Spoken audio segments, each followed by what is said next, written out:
All right, let's begin. Let's take our mind to Radharani, to Vrindavan, to all the 6 saints of Vrindavan. Radha Karavachit Pallava Vallari ke, Radha Padanka Vilsan, Madhurastali ke, Radha Yasho Mukhar Matta Kagavali ke, Radha Vihara Vipine, Ramatam Manon me, Radha Sadhyam Sadhanam Yasya Radha, Mantro Radha Mantradatri cha Radha, Sarvam Radha Jivanam Yasya Radha, Radha Radha Vachi Tasya Kim Sesham. We are doing the 12th Shataka, 12th chapter. We have been meditating on so many different things that Prabodhanand Saraswati has mentioned. His different moods when he's seeing all that visions of the glorious Vrindavan. Yesterday, he has prayed to Radharani. Yesterday, when we ended, he was praying to Radharani, saying, "Oh Radharani, you are charming, Krishna is charming. Both of you are a very charming, youthful couple who are enjoying transcendental, amorous pastimes in Vrindavan endlessly. I wish to worship you. Please bless me that I eternally worship you, both of you, in Vrindavan. I want to be your dasi. I want to be your maidservant. Eternally, I may live at your lotus feet. May I please your beloved Shri Krishna. Bless me that I reside eternally in your forest. Oh, beautiful Radha, when you look at me, my eyes blossom into happiness. So you are the source of my happiness. You are the moon, which is the friend of the lilies. I am your lily and you are my moon. So, oh Radharani, please be merciful upon me. Let me only be at your lotus feet in your favorite forest and let me serve your beloved whom you like. With this mood where we ended, we are starting 12th chapter today. He starts, Radha Radhan Nishthasyantastapo na yati me shantim Vrindavanatah parato anyarujamiva kim bhave chikatsyanya. He says, I am madly, madly, madly in love with Srimati Radharani and her beloved Madhava. My heart burns with pain. And my heart is not able to find any peace. People in the world also burn with pain. At least they find a doctor. But what is the cure for somebody who burns in love, aching in love, paining in love, burning in love? He says, I have firm faith in their worship, and my heart burns with pain, and I can't find any peace except for the land of Vrindavan. What medicine is there to cure me, a love stricken person?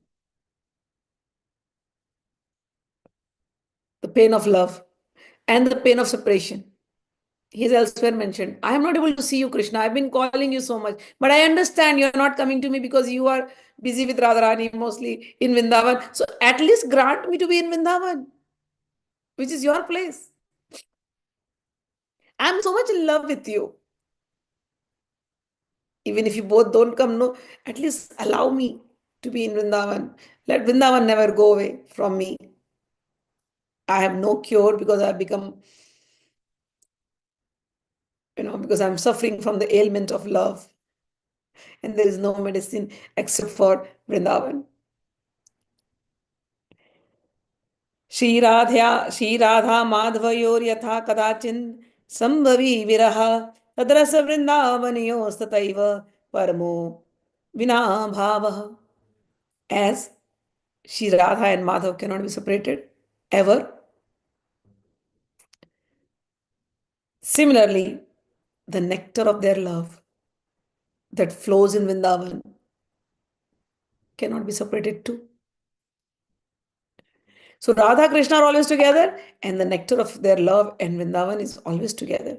Let me get that nectar in Vrindavan. Nowhere else will I find this nectar. Alam te शास्त्रोघैरपि सुविदितैर्व्यक्तवचनैः महद्भिश्चालं te ये इह न विदो वेत्य निगिरः अलं च स्वाभ्युरैरति परं दुर्गप्रसरणैः नाशिकं वृन्दावन भुवि निवासं कुरु सखे. He says, enough with the books, enough with all so many scriptures, enough with all those philosophers who do not even understand what Vrindavan is. Because he has come from a background. I remind you, when he's writing like this, you have to always see from what background he's coming. A very intelligent man, logician, great guru of his time, having thousands of followers, criticizing Chaitanya Mahaprabhu, saying he's a sentimentalist. And all those who are worshipping Radha Krishna and going gaga over Radha Krishna are all sentimentalists. We should worship the Brahma, the energy, super conscious energy. So that person with that logic and that knowledge and that intelligence, that stature, he has come to Vrindavan and is crying like this, and he's telling to writing through his writings that enough of these books, enough of these scriptures. Nobody can understand what is the burning of love. Love overpowers. Love is a very different feeling. If you fall in love, nobody can understand what love does to you. So enough with the books. I don't want to hear any logic anymore. I'm done with the books. I'm done with these philosophers who do not understand Vrindavan. No matter how much I'm writing, they will not understand because their brains are talking too much and their heart is shut. And this is a matter of heart. Love is a matter of heart.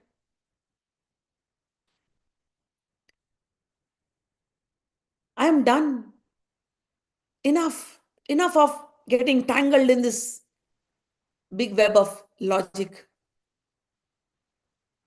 Enough of books, enough of philosophers, enough of this web of logic. Give up all doubts and reside in Vrindavan and experience what is this love all about. Which book can Adhitam Kim Shastram? Which book can glorify Vrindavan? Adhitam Kim Shastram Gridadamita Vrindavana Gunam Swadhitam Kim Tattvam Dvaya Madhur Vrindavana Rati. Which philosophy can explain the sweet pastimes of the divine couple in Vrindavan? Can anybody explain love? Are there any words for love? The love the parent, the mother feels for the child, a newborn baby. The mother loses her sleep, Mother loses her body. She must be fit before having the baby, but after having the baby, she forgets herself. The same woman before a mother and after going through the experience of motherhood is a different person altogether. Who can explain that love? That why do you wake up the whole night taking care of the baby? And if something happens to the baby, it's the mother who feels the pain more. Who can explain? That's how it is in love. If something happens to the person you love, no matter how far they are, it seems the pain happens to you too because you're connected. Who can explain this love? Love is not a matter of expression. Love is a matter of experience. So no matter how many people can, every day I sit and I read all this Vrindavan Glories, and it is all about love. And I'm telling you, I'm talking about this almost 10 years like this. Since the time I fell in love with Vrindavan. I was always in love, but then, after visiting Vrindavan and then coming back from Vrindavan, and that Vrindavan not leaving me at all, the thought of Vrindavan going all the time 24 hours Crying for Vrindavan, crying for Radha Krishna, I do not know. Crying for Yamuna, crying for, cannot explain anybody. There are so many beautiful places in the world, and I've seen, by God's grace, so many beautiful places.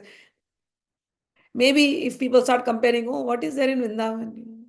You go to this place, that place, this mountain, that mountain. I've seen it all.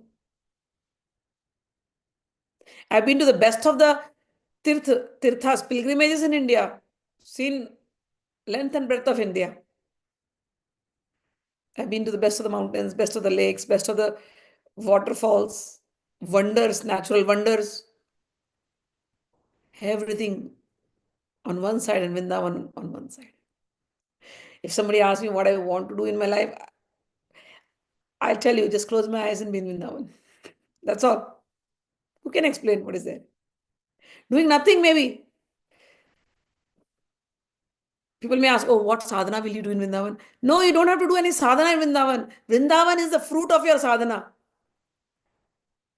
You don't have to go, even if you don't chant the name of Vrindavan. You go to Vrindavan, just be there. Maybe I'll just lie down in the hotel and do nothing. But even if I'm drinking the water, I'm drinking the water of Yamuna. Even if the breeze is going, it is going from Nandagaon, from Barsana, from all these beautiful places. The wind, the breeze is flowing and touching me. I'm walking on that land where Radharani walked. That is Vrindavan. Where Shri Krishna walked. People are searching for God, and God walked in Vrindavan. People are searching for Devi, and that Devi, that goddess, living goddess, came as Radha and walked on Vrindavan. Which other place is like Vrindavan, where both of them have rolled in the ground of Vrindavan? Do you understand? When I'm trying to, I have no words. I have no words to express. I'm trying to bring out the glories of Vrindavan. I have no words. When you roll in that sand, you know what Vrindavan is all about. You cry. It is ecstatic. It is mysterious. It is wondrous. I have no words to explain Vrindavan.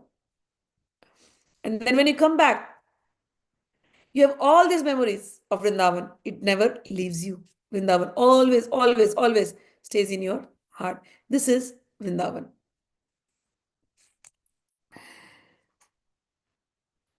Here he's going on saying the same thing. I have been inflicted with the disease of Vrindavan, love disease of Vrindavan. How to forget? How to write the glories of Vrindavan? How to describe the glories of Vrindavan? Which philosophy can explain the sweet pastimes of the divine couple in Vrindavan? Because when you hear many times, as I told you, I've been taking this class for more than over 10 years now. And every day we meet, and every day, at least 4 times a week, I've been taking this class for so many years now. And every time we meet, before you guys joined, I was having a small group. I was not on YouTube. I was not on Zoom purposefully. I was only doing class with people whom I knew, because this is um, such a, what do you call, secretive thing. It is not like any other knowledge. And for people to understand this, they have to have a certain uh, developed mind, because people are thinking of God as something that has been described in uh, in the Vedas.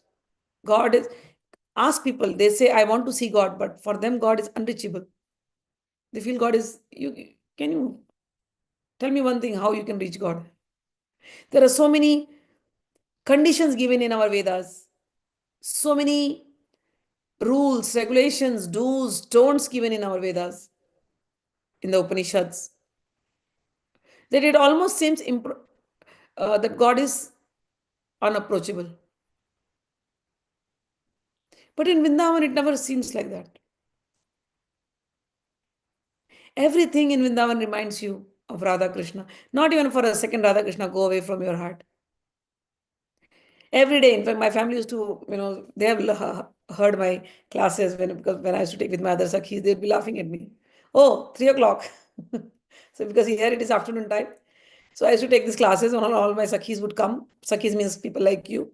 They would come on the phone, and we will be doing the class on either Google Duo in those times. Now I think it has merged with Google Meet. So Google Duo or WhatsApp, and 8 to 12 Sakhis will be joining together. And every day I'm only talking the same thing. Oh, how Radha went, how the beautiful the Vrindavan is, how Radha Krishna are meeting, how Radhani gets angry, and sometimes Krishna is dressing like a woman and coming, how much they love each other, how they hold their hands, and they're walking in the meadows, in the grass, in the uh, every day from 3 o'clock till 4:30 afternoon. And my family members, that is the time for them to take a little rest in the afternoon. And everybody hears. Sometimes my husband would joke, if the class is not there, he'll be like, so what? Radha Krishna are not meeting today? The stories go on eternal, as if a girl and a boy are meeting. And nobody can explain what is the joy. Sometimes I used to feel I am the only one finding this joy, but no, my other Sakhis are also finding the same joy. And I used to think, okay, I am mad, they are also mad. What is there? I used to think like, these are simple stories. What is it that you're enjoying? They'll be like, no, no, no, no, no. If one day if we don't hear, something is missing, we want to hear. So then I realized the joy of a Sakhi is this. 1.5 hours every day they are taking out from their life, sitting and listening. There is some joy the stories are giving. These are real. Radha Krishna is real. All this joy, how can you put it in words? Your joy is your joy. When you are in love with somebody, you are in love with that person. You cannot write down why you're in love. Nobody can write. Can somebody explain? And two lovers, when they meet, they will always think that, the other person is more loving, I am less loving. That also is a condition. It happens when two people are in love. You'll always feel the other one is doing more than I am doing. And that is what Radha Krishna is all about and the Sakhis are all about. Their love is like this. So here he's saying, Adhitam kim shastram gudam idat Vrindavan gudam swadhitam kim tattvam madhur Vrindavan amriti. Which book, what book can explain this numberless glories of Vrindavan? What philosophy can explain the sweet pastimes of the divine couple in Vrindavan? In Vrindavan, he's giving an example. He's saying, Vrindavane jal samakulayam Dishvilla Satyaditi Krishna's Rasonmadanam. He says in Vrindavan, the sky is covered with dark clouds and it is lighted by lightning flashes. Now, when I say dark cloud, your mind should know he's talking about Krishna, whose color is like the rain-laden cloud. And there are lightning flashes, meaning there is Radharani everywhere, shining. And Vrindavan is covered with this cloud and this lightning and the lotus eyes of the devotees. Who are the devotees in Vrindavan? Everything is a devotee in Vrindavan. The trees, the bees, the birds, everything. The deers, everything. So the lotus eyes of the devotees are mad with the nectar of love for Krishna. And now they get so mad, so enchanted that entire Vrindavan is flooded like monsoon rains of constantly flowing tears. Who can explain this beauty? And now he says, oh, my brother, consider your life. It is as brief as the lightning flash. See your wife, your children, the wealth, home, other things. Everything is temporary. Everything is unreal. Their life and your life is just so brief. Only some fortunate souls understand this. And then they seek that Krishna, that Supreme Personality who is in Vrindavan. And when they see Krishna, this Krishna, this Krishna is ornamented by Shri Radha lying on his lap. Meditate like this and enter the forest of Vrindavan.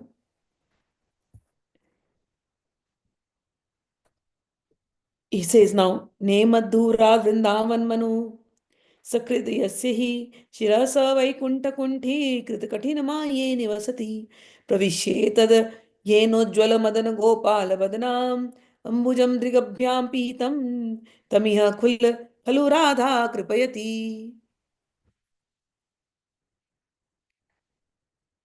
He who is living in this world surrounded by Maya, the illusory potency, is not even qualified to enter Vaikuntha Lokas. So yes, it may seem that it is very difficult to enter Vrindavan because that's what the books say. You have to become so purified to enter Vaikuntha Lokas. Everything that keeps you away from God, every thought that keeps you away from Krishna and Radha, every thought that keeps you away from God is Maya. Maya means that illusory energy. That illusory energy makes you feel that you cannot approach God. God is not approachable. If you cannot approach God, how can you go to Vaikuntha? Prabodhanand Saraswati says, maybe it is for those people who are covered by this Maya. But anybody who is blessed by Srimati Radha, anybody who is blessed by Lord Madan Gopal, they can enter Vrindavan. All right, how do I get the blessing of Sri Radha and Madan Gopal? He says, wherever you are, maybe you are in a very distant land, some other country, but you have heard the glories of Vrindavan. Then wherever you are, just bow down to Vrindavan. Just once bow down. Anybody who bows down his head even once to the distant land of Vrindavan enters Vrindavan. And with his eyes, he drinks the splendid lotus flower of Lord Madan Gopala's face. And Srimati Radharani is merciful to him. Simple. Wherever you are, bow down to Vrindavan. And this statement, when I am reading, I know this is very true. It is not some writing. I have gone through this experience. I came to the US. See, my childhood was, I was born in a Shakta family, proper Shakta Tantric family. And I've always prayed to Divine Mother. Lalita Tripur Sundari was my goddess. And then other Das Mahavidyas. And I was a very tantric person, Kali, Chinnamasta, and all those sadhanas I've done.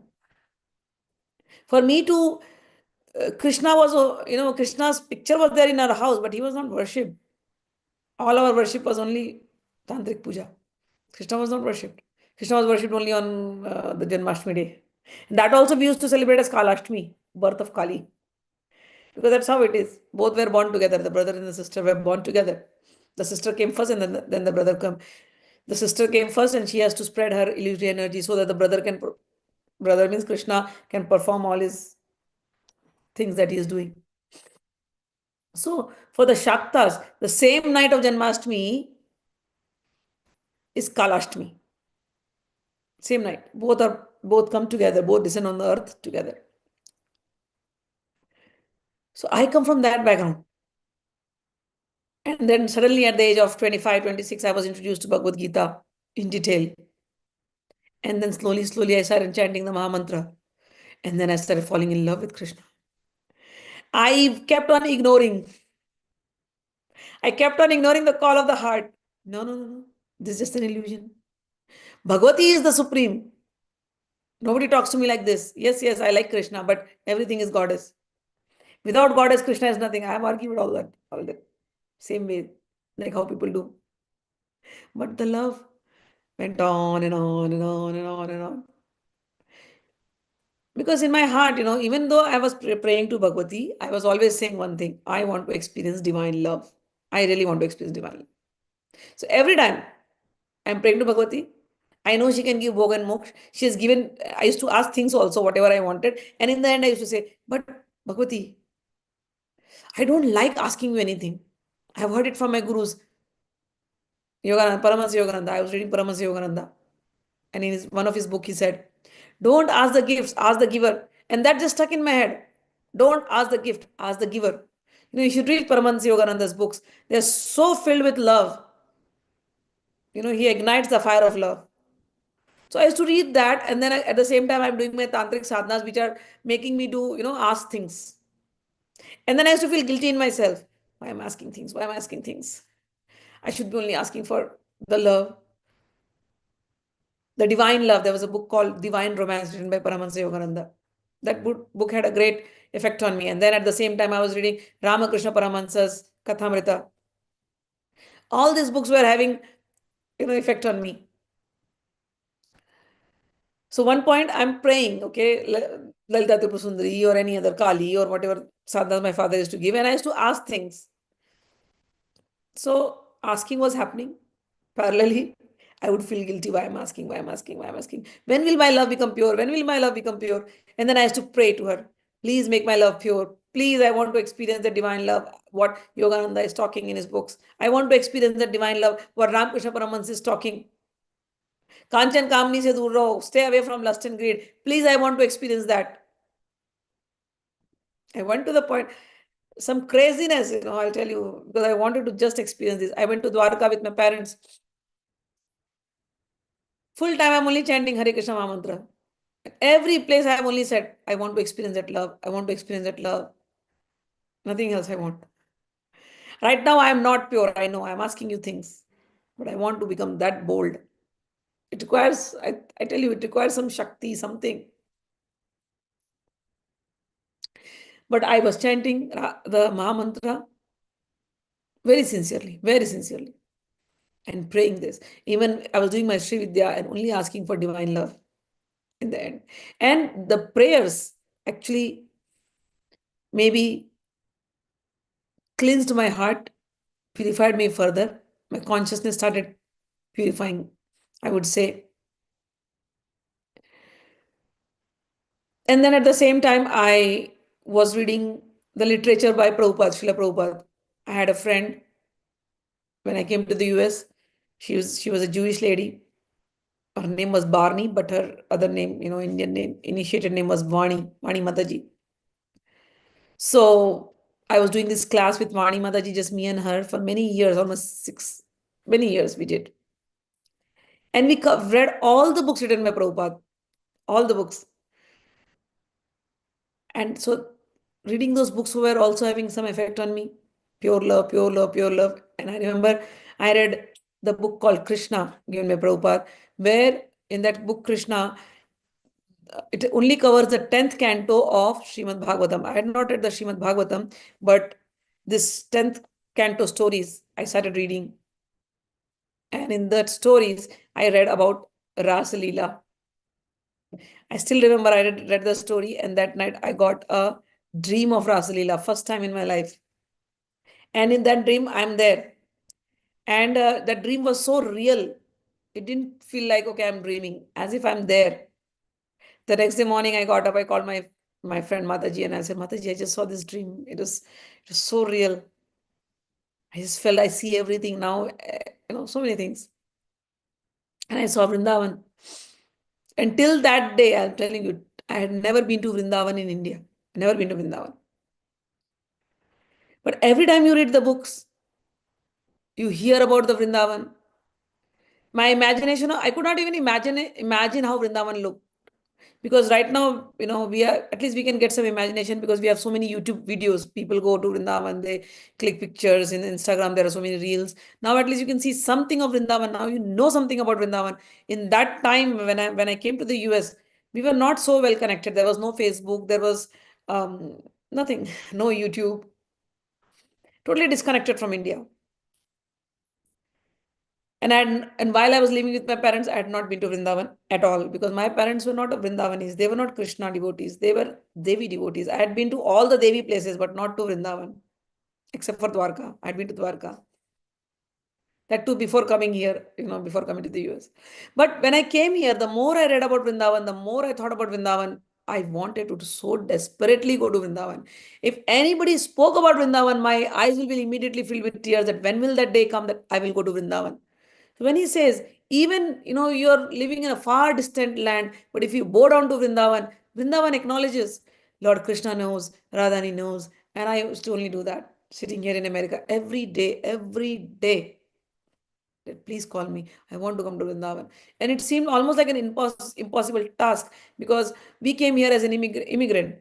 And the uh, challenges of immigrant is a lot. We come here on visas, work visas, dependent visas. And always there are stories that if you go back to your country, something may happen, something, they keep changing rules every now and then. Something might get happen and you might get stuck. So many of our friends, some of our friends, it happened. They went to their back to the country to get their passport stamped again for visa extension, and their visas were denied. So I was stuck here in here because we had two kids, small kids, can't leave everything and just go to India like this. But every day, the more I heard about Vrindavan, the more I wanted to go. Every day I have prayed sincerely. And when I got my, when I felt that, okay, now my status is such, you get a status called EAD. Okay. Like you can go now, but on advance parole. Then I decided, okay, this year I'm going to go to Vrindavan, no matter what. It was very difficult. First time I went with my father, I saw, and I'm telling you, when I entered Vrindavan, I felt I've come home. First time in my life, I'm telling you. Living on Earth, this place, planet Earth, it always seemed to me like that I'm living on a planet. I never felt homely. But Vrindavan was the place I really felt that this is my place, homely. Two places, Kamakhya and Vrindavan. But Kamakhya, I started getting repelled because of all the sacrifices, even though the heart acknowledged. But in Kamakhya, I found Krishna's temple, and I used to go there. But Vrindavan was a place where I really felt love, the divine love. And after I came back, Vrindavan just stuck in the head.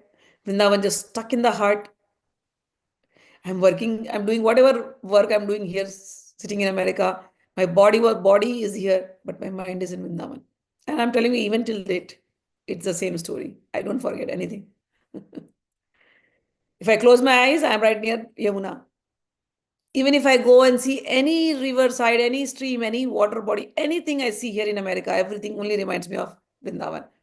Both are two different planets, but it reminds me of Vrindavan. So here when he says, even if you're in a distant land, and if you're thinking of Vrindavan,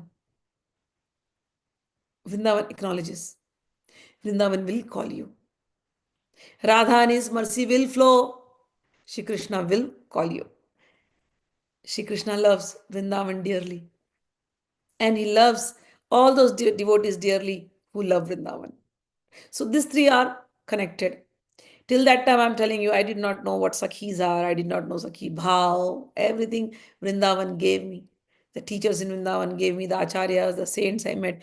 They gave me whatever I am sharing with you all. My own sadhana, the blessings of the gurus, the blessing of Radharani, the blessing of Krishna, and more than that, the blessing of Vrindavan has always been with me. And that is what I'm sharing, the joy of Vrindavan. All right. I didn't know that this book exists. I didn't have words to express my love because a tantric person talking about love is completely different. Tantrics talk about power. I come from a background where, my gurus, Guru Parampara, they will say, oh, why are you crying? You chant this mantra and Lakshmi will be bound and she'll be in your house. This is the language we talk, Tantric's language. You can bind Lakshmi by the power of the mantra. You are a powerful being. That is Tantric talk. And here in Vrindavan, Krishna is bound only by love. You cannot bind him by anything else. He's bound by surrender, he's bound by love. That language of love is very different. It's very different. You don't bind the person, but there is an invisible binding in love. You don't say anything. You just want to give yourself to that person in love. When you look at Krishna, Radha, you want to give everything to them out of love. That language is not there with the tantrics. I come from that background where this language was not there. The language they loved mother, no doubt. I loved mother, I loved divine mother. But with all that love, there was something attached.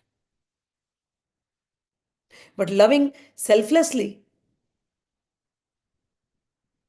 I think I got it in Vrindavan. Though there were examples who came to me. Ramakrishna's example, Yogananda's example, everybody's example has come to me. But that selfless loving, I think I got it in Vrindavan. When we are reading this Mahimaamrita, so many shlokas, 1700 shlokas we are going to read. 1700 shlokas, it's only shlokas on loving Krishna and Radha. Not even one shloka says, give me material things. No. Even give me knowledge. No. He is the most knowledgeable person, Prabodhanand Saraswati, and is crying his heart out that I just want to be in Vrindavan. Radharani, be in front of me. I just want to be serving your lotus feet. Oh my God, I had never heard this language. We read Durga Shapshati. Every chapter of Durga Shapshati, in the end, there is some phal. Yam yam chintayate kamam tam tam prapnoti nishitam. That is, whatever you are desiring, you will get it. That is what Devi says. Today also we read, in the class today, I read this, uh, the Suktam I read, Siddhukunjika Stotram. The first thing itself starts with phala. That what is the benefit of chanting this? The moment I feel that all these are very powerful stotras, but the moment the phal is attached, the benefit is attached, we are humans. Our mind goes to the benefit first. And then our mind compares many stotras, many this thing, what is the benefit, what is the benefit. We have been worshipping God and goddesses only for the benefits. And whenever there is a relation where the benefit is there, then that relation cannot experience full love. People in the world fall in love. One way is you have just fallen in love. Another way is, oh, what that person has. Oh, the person is good looking, the person is rich. I should fall in love with that person. Because if I fall in love with this kind of person who is rich, who is famous, or comes from a good family, people look all these things and then they fall in love. That love is not true love. But some love where you have naturally fallen in love. Oh, I just love this person for whatever that I just love. I love the company, I love the presence. That is natural love. All the books that I have read till date, the granthas of Tantra, I'm very openly saying, this love factor is there, but it is not openly described. And every love is every mantra, every stotra, everything is connected with some benefit. And I think that connecting with benefit hampers the true spirit of love. But here, when I read the scriptures of Vrindavan, I do not see anything related to benefit. So my mind is not going on benefit at all. No. It only drowns me in love, more love, more love, more love. And I want it like, and I'm like, yeah, give me more, give me more, give me more. I want more love. I want more love. I love this love. Something different. When Prabodhanand, I didn't have words to express my feeling. And when I read this Vrindavan Mahimaamrit, and when he says, he's expressing it so beautifully, he says, what is the need of any more scriptures? Are you done reading all the scriptures of that is offered in Vrindavan? Have you done? Have you read it?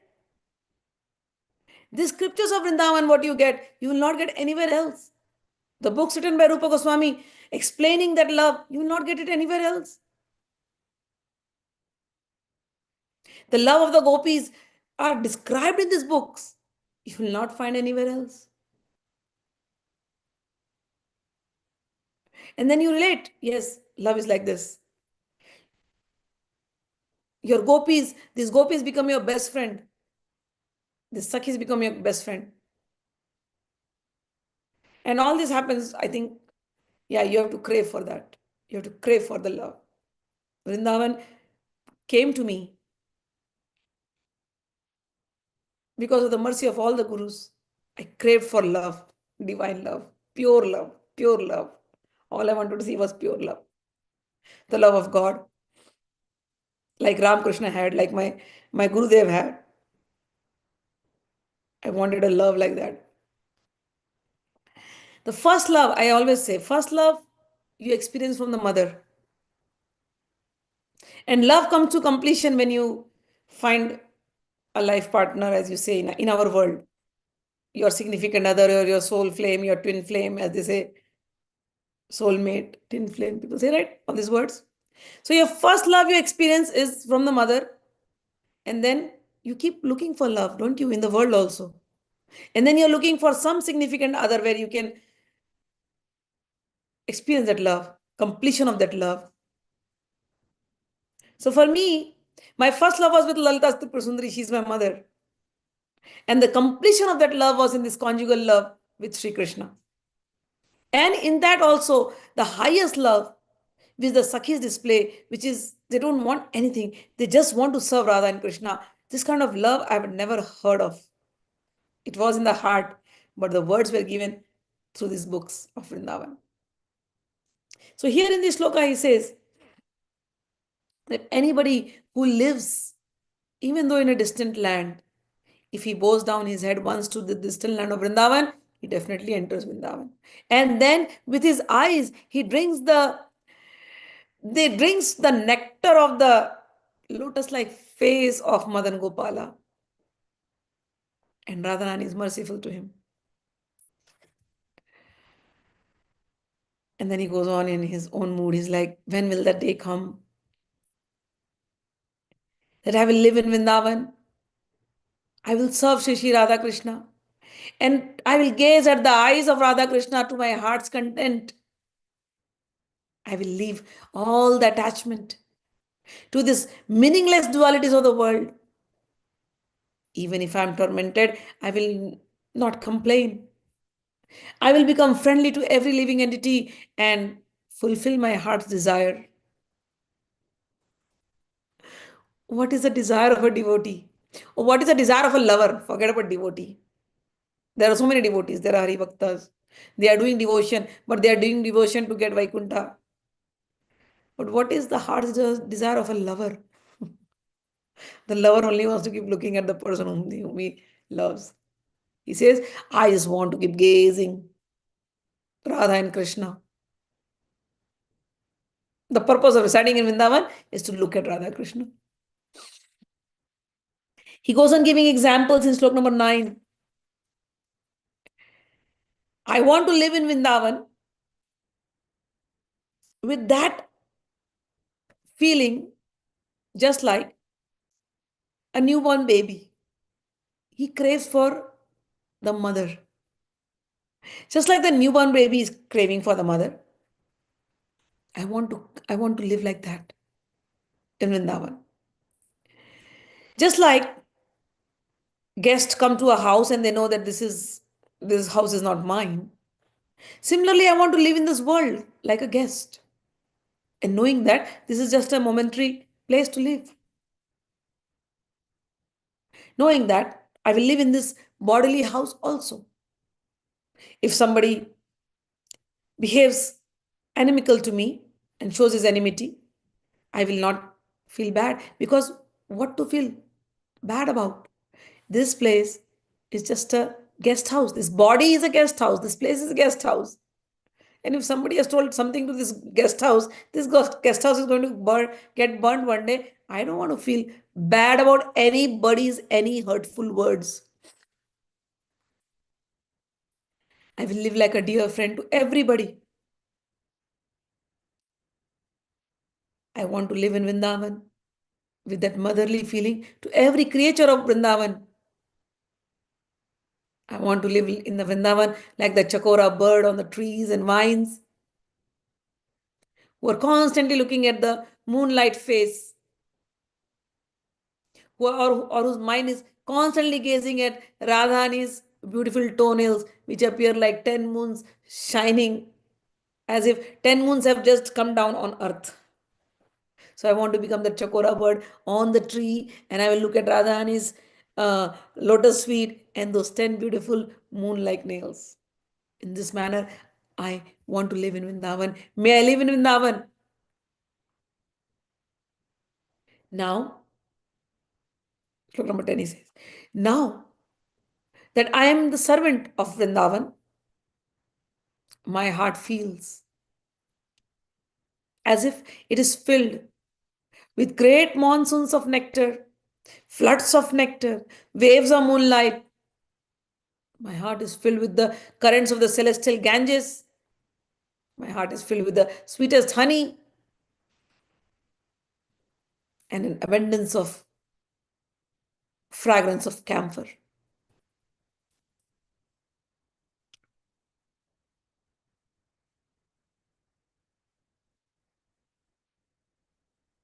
Slok number 11, he says, I see Vrindavans moving and stationary creatures. All are eternal and blissful. They are untouched by the three modes of material nature. Every creature in Vrindavan is swimming in the nectarian ocean of pure divine love for Lord Hari. Many great yogis take shelter of the shade of Shri Radharani's red lotus petal feet. And all these saints are now shining in transcendental glory. Eager to claim this body and house as my own, I sometimes feel very pathetic. People, when they are worshipping, he's a big man, right? So, he's going back again to himself. He says, were worshipping my feet. I feel pathetic. People were praising me and I was puffed up because of the praises. I feel pathetic. Even though I have achieved the fruit, this beautiful fruit filled with sweetness called Vrindavan, the sweet fruit of Vrindavan is in my hand, which even Goddess Lakshmi and others cannot attain. I've gotten this fruit of Vrindavan, the sweetness. Yet, I sometimes refuse to eat. I feel pathetic. And then he says, oh people, don't be like me. I am teaching you something out of my own experience, mercifully to all of you. Slok number 13, he's expressing 13, 14, 15. He's giving everybody an advice. He says, please listen. Do not waste your time. If you wish to attain all the wonderful spiritual goals of life, dharma, artha, kama, moksha, and the fifth one also, prema, then please go to Vrindavan, where all of this you can achieve in abundance.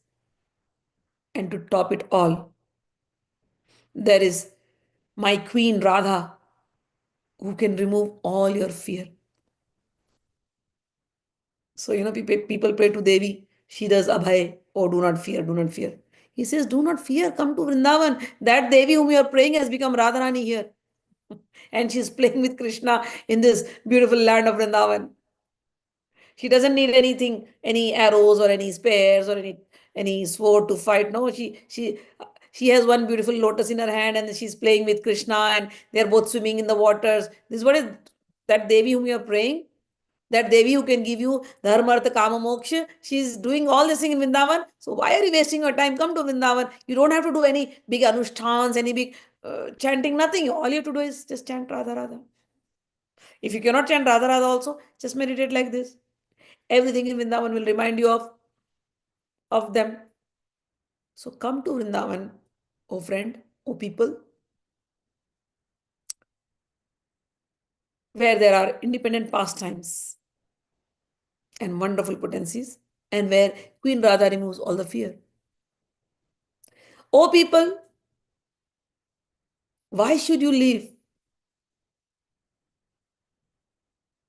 the splendid face, moon-like face of Lord Madan Gopal, which is shining in the forest of Vrindavan?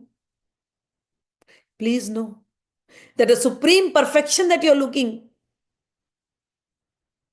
the best of the five goals of your life that you're looking, it is shining here as moon in Vrindavan, Krishna Chandra. Oh people, please come to Vrindavan, look at Madan Mohan and sprinkle your eyes with that great flood of nectar flowing from Lord Madan Mohan in Vrindavan, which is the temple of sweetest nectar, where even Lakshmi ji is not able to enter. Sometimes he gets frustrated, but you are lucky. Please exchange all your material troubles for this transcendental bliss which is available in Vrindavan. I am advising you, O people, he says. All the troubles, you leave it, you exchange it for the bliss that you will get in Vrindavan. And then in his bhava, he sees one Ashoka tree. And that Ashoka tree, is standing there. And he says, Oh Radharani, I think, Shloka number 16. अशोकतरुरेशमे सम इहास्ति वृंदावने जरत्कृति सुनुपुरं चरणाघाताप्तो यतः तवापि वृषभानुजो यदि मुदैशरोषादहं ततः किमपि सुंदरं स्मररसाति निस्यन्दिनी. O Radharani, I see this Ashoka tree. Looks like it must have been struck by your foot, decorated with tinkling anklets. O daughter of King Vishbhanu, O surging current of nectar of transcendental amorous pastimes, will you once, out of happiness or out of anger also, can you once strike me with your feet so that I also become like this tree? Wouldn't that be very wonderful or sublime? Please, Radharani, strike your feet on me. I want it. Then he goes on saying, Radha पदारविन्दा नन्दं वृन्दावनेन हरेरिदपि पूर्वत्र सैव धत्ते परत्र हरिणा अर्पते बलाधति यत्. He says, Vrindavan counts, Vrindavan contains both the bliss of Radharani's lotus feet and the heart of Lord Hari. Why? Because when Radharani is herself walking on the ground of Vrindavan, so Vrindavan is so lucky to get Radharani walking on its ground. And not only that, in Vrindavan, Hari is sitting, and Hari gets so excited many a times that he goes to Radharani and forcibly he holds Radharani's feet and puts it on his chest. So Vrindavan is very lucky to see this. In Vrindavan, Shri Krishna is lucky. So both Vrindavan and Krishna is lucky because both get the blessing of Radharani. And he says, that's why maybe I feel that the peacefulness of my heart has been suddenly stolen away in this place called Vrindavan. He started saying, oh, I'm struck by love. Now he's saying my peace is gone because everything here seems like has gotten the touch of Srimati Radharani's feet. And he says, I am totally bound by Vrindavan. And he gives example, just like in a pond, a fish is trapped, sometimes in the trap given by the fishermen. Sometimes the deers are cornered by the hunters in the forest, people in the world who are averse to Lord Hari and are caught by Maya in the terrible ropes of illusion, and they are stuck in the cycle of birth and death. Just like the thieves are shackled and put into prison by the king's powerful police, in the same way, I am also now tied. I am also bound. I am also shackled by the flood of the wonderful nectar of transcendental glories of this beautiful forest of Vrindavan. भवबन्धमतीषु तुच्छं छेत्तुं वृन्दावने अहमायतः Hari Hari तत्र मम भूदन्धोऽपि चाल्यैषेण कामीव मिलितयुवतीर्मर्दिरापि त्वेव पानसयुक्तम् अधन्निवाप्तमहाधन आसं वृन्दावने वृन्दावनं समित्याहम्. In Shloka number 90, he says, I have come to Vrindavan to cut the pathetic ropes of repeated birth and death. But I came here to cut the ropes. But look at me now. I am actually bound by some ropes and I'm not able to escape. I came here to escape something, but now here in Vrindavan, I'm trapped. I cannot escape. I'm trapped in this invisible rope of love. Like a lusty man who meets a beautiful girl. The lusty man is always constantly thinking of the girl. My condition has become like that. I'm constantly thinking of Radharani's lotus feet. Like a drunkard who has just had some good wine. I'm just intoxicated like the drunkard because of this beautiful nectar flowing from these two flowers of Vrindavan. Like a pauper who has suddenly attained great fortune. I feel the same way in this forest of Vrindavan. Suddenly all fortune is mine.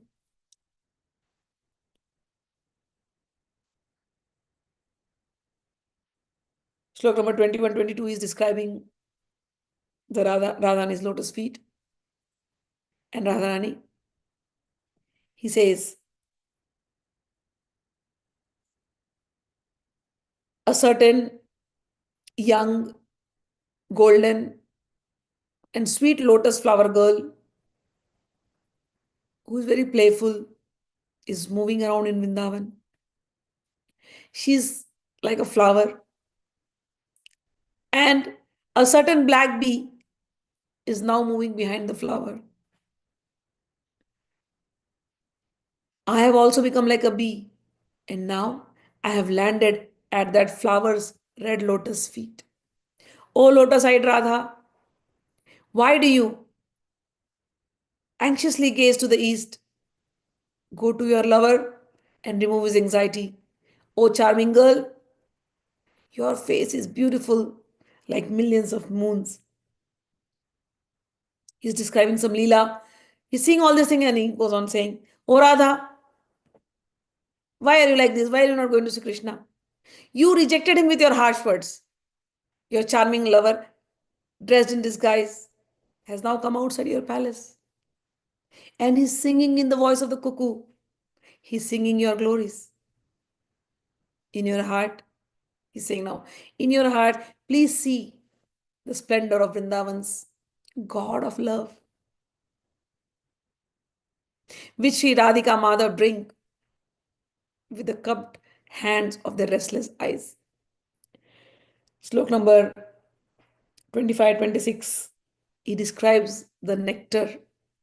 मधुर मधुर नाना पुष्प सौरभ्य लुभ्यन मधुर मधुर भृंग श्रेणी झंकार रम्यम मधुर मधुर गायत कोकिलम शौरी कीरई मधुर मधुर घुष्ट प्राण बंधु प्रबंधम मधुर मधुर राधा किंकरी क्लप्त संयम मधुर मधुर राधा कृष्ण केली निकुंजम मधुर मधुर तत् प्रेम प्रेमोन्मदांद अली वृंदम मधुर मधुर वृंदारण्य मेवाश्रितो अस्मि.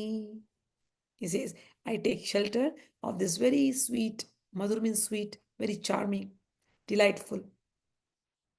I take shelter of this delightful forest of Vrindavan, which is delighted by the humming of all these bees who are greedy because of the sweet fragrances in all these beautiful flowers. I take shelter of this delightful, sweet Vrindavan, which is filled with the charming poems sung by the sung in sweet voices by the parrots and the cuckoos. I'm taking shelter of this charming forest of Vrindavan, where Radharani's beautiful, charming maid servants are making this beautiful grove and a nice, delightful couch for the couple, where the charming groves are places where Sri Radha Krishna enjoyed transcendental pastimes, where Radharani's friends are blinded by intoxication of pure transcendental love. I take shelter of this charming, intoxicating, delightful forest of Vrindavan. The forest of Vrindavan is eternal, spiritual, effulgent, filled with intense bliss, and beyond the reach of the three material modes of nature. Therefore, O fool, turn your gaze from the sinful world. O saintly devotee, gaze at this wonderful form of Vrindavan.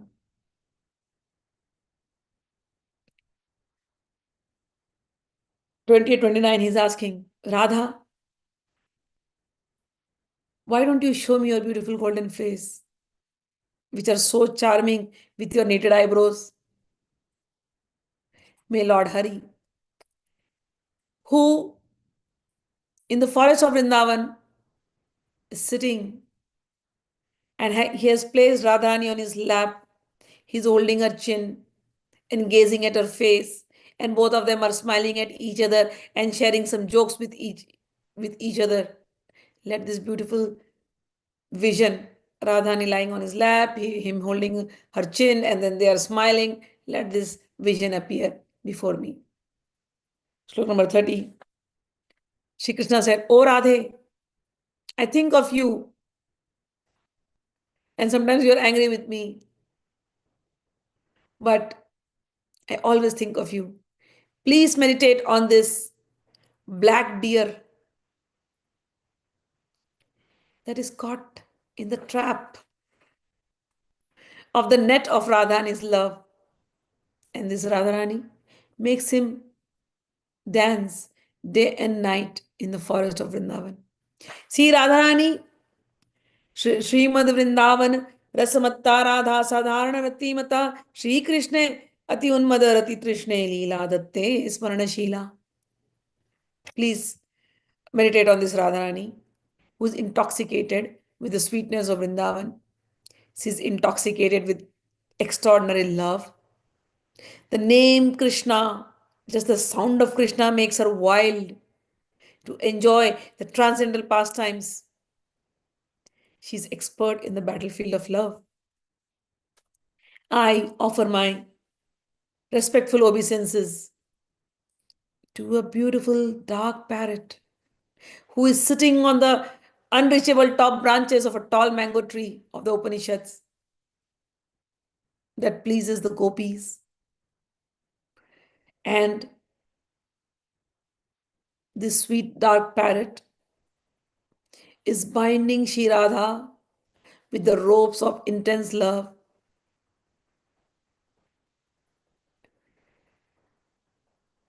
And he sometimes comes down, bows down, and pushes himself. So this parrot who was on the tree right now, he he is trying to bind Radharani with his intense love. But that love is such that it is forcing that parrot to fly down, and the parrot himself pushes inside the cage of Radha on his lotus feet. Please meditate on the wonderful, handsome, restless, dark parrot who comes and bites the sweet lips of Srimati Radharani, thinking that they are bimba fruits. Let me take shelter of the walking tamal tree. Walking tamal tree means walking Krishna. Embraced by an amorous gold wine in the land of Vrindavan. The wine is Radharani. O Radha, deep in the Vrindavan forest, you have stolen the jewel of my heart. Please give me my heart back. If not, please give me the sweetness of your smile. I am your servant. Vrindavan Gahan Vane Radhe Mamharitam Manoratnam Labdam Tvayeva Nunam Smita Dehi Daso Asmi. O Radharani, I am your servant. You can take the heart of my jewel, the jewel of my heart. I'm okay with that. You have stolen it. I don't want anything. But at least give me your smile. Then in slok number 37 to 38, he's comparing Radharani with Vrindavan. Like the way Radharani's form is, Vrindavan is having the same form. He goes on saying, she has eyes, Radharani has eyes, she has face, a beautiful face, she has eyes, she has breast, hip, navel, feet, hands, and other limbs, very wonderful. Similarly, Vrindavan is filled with new blossoms, beautiful lotuses, deers, mountains, river bank, all very beautiful. Radharani has um, Radharani's form is restless with passion. Similarly, Vrindavan is filled with flowering golden vines which are growing every day. Radharani is decorated with tinkling ornaments. Similarly, Vrindavan is decorated with the tinkling sound of the birds. Radharani has beautiful long dark hair. Similarly, Vrindavan is decorated with dark color of Yamuna waters, which is filled with Radharani's lips are very beautiful and filled with transcendental bliss. Similarly, Vrindavan's waters are very beautiful, filled with transcendental bliss. May this Radha and the forest of Vrindavan simultaneously and affectionately appear in my heart. Here in Vrindavan, slok number 39, he remembers Krishna. He says, Lord Govinda is playing on his flute, and Srimati Radha is giving a company to him by playing, by clapping. And when Lord Govinda is playing and Radharani is giving the beats, the peacocks are dancing madly in Vrindavan forest. And when this is happening, all the Devis want to come here. But the Devi, the goddess here, goddess of fortune here is Radharani. And this goddess of fortune, Radharani, is attracting her lover, Krishna. Everything is getting restless here right now. So, what do you think will happen to the peace of Vrindavan? So, if I am getting restless and if my peace is stolen, no wonder because of this young couple who are performing all these beautiful things here. Slok number 41. He says, the Sakhis have decorated a beautiful grove for Radha and Krishna. And Radha Krishna entered the arena of Rasa dance with their gopi friends. Once they entered there, they have everybody, anybody who enters along with them, they become detached from all sorts of materialism. Once Radha Krishna entered with the Sakhis to the Rasa arena, the dance arena, Brahma and all the Devtas came down. They also do not want to talk about impersonal liberation. The sages broke down their meditation. Lord Narayana and Goddess Lakshmi came down on earth, overcome with ecstasy, to be a part of the Rasa dance. A sweet nectar of opulence manifested in Vrindavan. Kings of all planets, headed by Indra, came to the surface of the earth. Pure love for Lord Krishna agitates everyone's heart. And when somebody is blinded by love, agitated by love, they cannot see anything. Lord Narayana, remaining in his own abode, has forgotten that he is the Supreme Personality.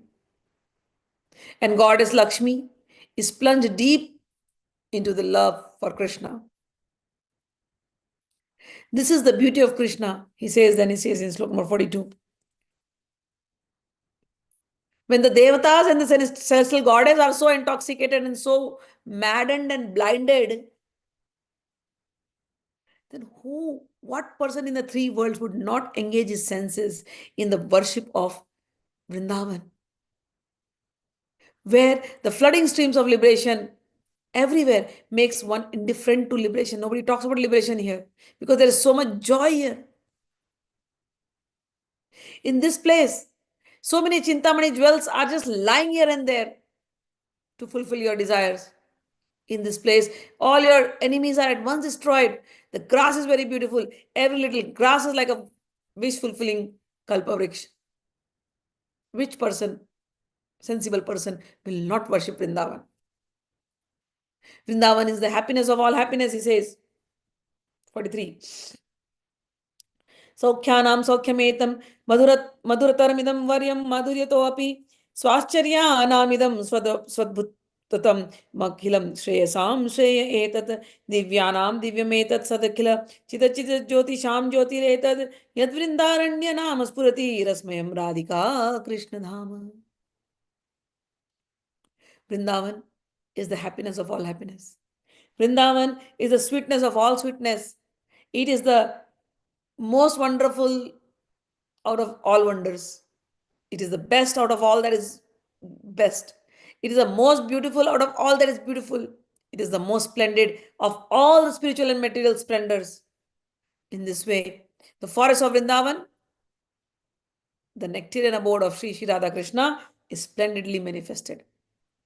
Therefore, he says, Mudha Mudha Krishyata Sadhaneshu Dukhatma Sandigdha Phaleshu Saktaha Panchapi Vrinda Vipne Pumartha Lutanti Tan Apyalasa Grutam. He says, I have told you so many glories of Vrindavan that for all learned men, why are you wasting time in doing things which have all uncertain results? You are wasting your time to find dharma, artha, kama, moksha, the 5 goals of life. I'm telling you, all these 5 goals of life, dharma, artha, kama, moksha, and the divine love, everything is rolling here at everybody's feet in Vrindavan.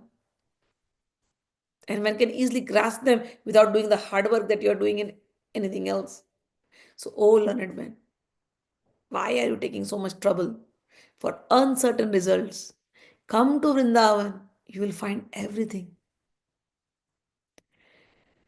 Although here in Vrindavan, you can get unprecedented wisdom. You can achieve all the wealth. And every other benefit easily will fall into one's hand. But there are certain fools who still will not want to worship Vrindavan.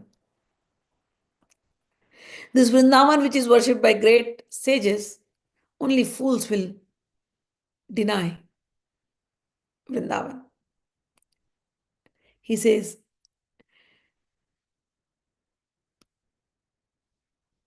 उदार्यमस्यासमोर्ध्वमेव कारुणमस्यास्त्वविघ्नमेव विभूतिरस्या Hitesh भूतिर्विन्दाटवीं तत्किमुनाश्रयं ध्वम्. He says, oh people, learned people, the kindness, the generosity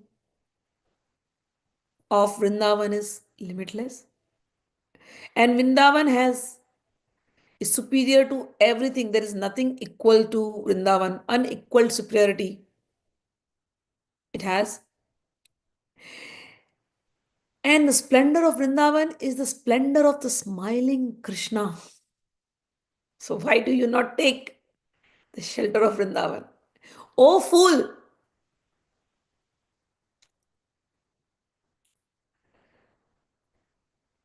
Chitva antare hammamkara गाढ़ ग्रंथि निमिलाक्ष्यति संभ्रमेण विशंतु श्रुति मौलि गूढ़ाम वृंदाटवीं मास्तु विचरणार्थ. O fool, cut the tight knots of me and mine, I and mine in your heart. Close your eyes to it and quickly go to Vrindavan. This Vrindavan is hidden by the Upanishads. Don't waste your time in thinking anything else. O fools, Kimre Mahananda Mahananda Rasabdi Khelam Hitavarti Sindhva Abhuda Patadve Vihaya Vrindavanam Atya Sadhyam Tat Sadhane Yat Kurita Abhiyogam. O fools, why have you stopped playing into this nectarian ocean of transcendental bliss? Why have you plunged yourself into the ocean of troubles when you can be here and enjoying this bliss? Why have you left Vrindavan to practice spiritual life in some other place when everything is available easily in Vrindavan? Even like when he says this statement, one thing I see that, there are so many pilgrimages in India. I've been to Rishikesh, I've been to Uttarakhand, all those Himalayan places also. They're very strong in spiritual energy, but the weather there is not very conducive, very cold. But here in Vrindavan, first of all, it is flat land. Second, the weather is very conducive. And Yamuna is there, Krishna is there. It makes it much easier to do your spiritual practice. The connectivity is very good from all states of India. So this place is so easily accessible even today.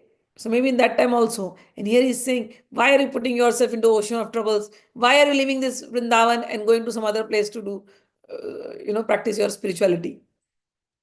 In Shloka number 14 and 50, we'll come to the end of today's class. He says, you think by taking all these troubles you will become exalted? Why don't you realize that whatever exalted state you want to reach, or whatever your goals you are looking to achieve, everything will come of their own accord in Vrindavan. Therefore, in Shloka number 50, he says, Vrindaranam samastartha varshanam roma harshanam shri shayorapi vajatektva to charta tarshanam. He says, abandon all your petty thirsts and worship Vrindavan, which showers the fulfillment of all desires and even makes Lakshmi Narayan's bodily hair stand erect with ecstasy. So, what is it that you're looking? Come to Vrindavan. So, with this, we end today's 12th Shatakam. Before I end the class, let me just tell you next Thursday, there will not be any class. I have some work. We'll continue after that. Okay. Beautiful picture shared. No comments and no questions asked. So, Rajeshwari says, oi, oi. All right. Beautiful pictures. Thank you so much. And then we'll see you tomorrow. Jai Shri Krishna. Radhe Radhe.